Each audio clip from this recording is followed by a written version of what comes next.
Bon, alors aujourd'hui, aujourd'hui, très bon début. Bonjour, bonjour. Je vais aller trop vite à 100 à l'heure, un vrai rocker. Et justement, aujourd'hui, on va parler d'un album jeunesse qui parle de rock. Ouais, Rock'n'Wawa. Rock'n'Wawa, qu'est-ce que c'est? Je sais, c'est un petit album sympathique. Le jeu de mots est rigolo. Voilà, les dessins sont vraiment, vraiment jolis. Voilà, c'est bien dessiné. Les personnages ont une petite bouche sympathique qui fait qu'on s'attache. Et puis après, évidemment, là, on plonge dans le milieu du rock. Alors, on a par exemple des références aux groupes connus. Kiss, par exemple, qui ne s'appellera pas Kiss, mais Is. On a AC/DC avec des abeilles. On a Ozzy Opossum. Et oui, évidemment, le regretté Ozzy Osbourne. Voilà, on plonge dans l'univers du rock et c'est l'histoire d'un petit groupe de chiens.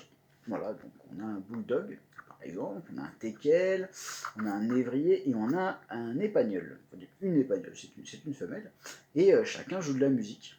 Et un jour, on leur dit, bah, écoutez les mecs, vous avez une chance incroyable, vous allez pouvoir jouer la première partie du groupe Is. Oh là, ils se disent, incroyable. Et du coup, ils partent. Ils vont y aller, ils y vont.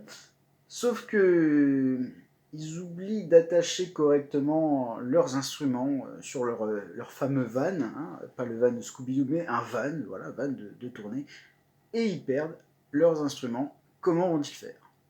Et bah, c'est là-dedans. Voilà. Si vous voulez savoir comment ça se termine, il faut le lire.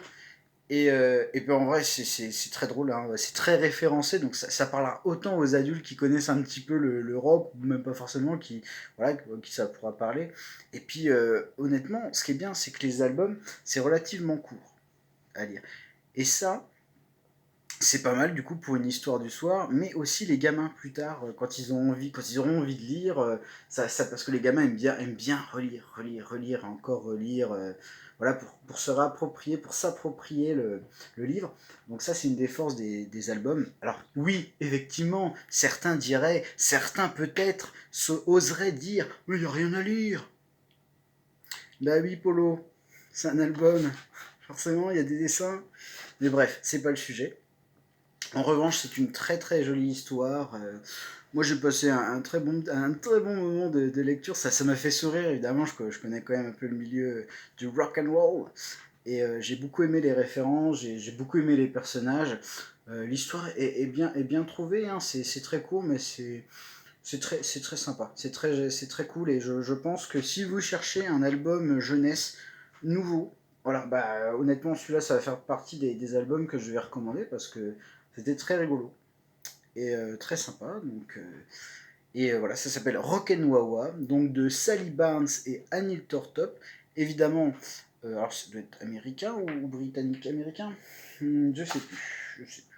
Mais c'est édité en français chez Gauthier Lambros, qui font de manière générale de très bons albums. Et alors, on va y voir. Oui, voilà. Et adaptation française, parce que c'est important, Valentine Aussoulier, et lecture correction, parce que la correction, je l'ai déjà dit, c'est important, de Myriam Blanc. Voilà, donc du très bon boulot d'édition, c'est très beau, vous voyez, ça brille. Et puis un très chouette album que je recommande chaudement si vous cherchez de l'album à faire lire à des enfants, évidemment. Voilà. Et puis honnêtement, c'est ce genre d'album qui est très cool, qui fait que voilà, on est adulte, bon, certains diront je préfère lire des vrais livres. On s'en fout. On s'en fout. Voilà. C'est très sympa pour les gamins. Et l'adulte qui va y trouver un certain plaisir parce que c'est une belle petite histoire et c'est très référencé rock'n'roll. Donc ça, c'est très cool.